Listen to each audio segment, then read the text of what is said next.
मैं तो अपने साथ ले गई हूँ। तुम परेशान मत हो, हम अर्ली मॉर्निंग यूनिवर्सिटी पहुँच जाएंगे। किस मिट्टी के बने ये लोग मैडी? इतना कौन तंग करता है? छोटा मोटा मजाक इज ओके, बट ये लोग तो फीलिंग्स के साथ खेलते हैं। शायद मुझसे ज़्यादा इस वक्त और कोई नहीं समझ सकता हानिया।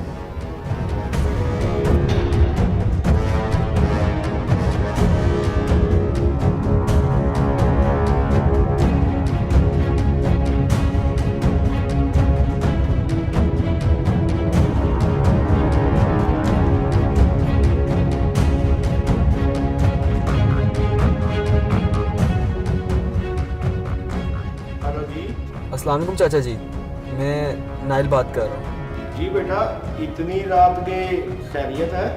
वो चाचा जो 5th फ्लोर पर पावर हाउस है ना, हाँ बिल्कुल बेटा जी।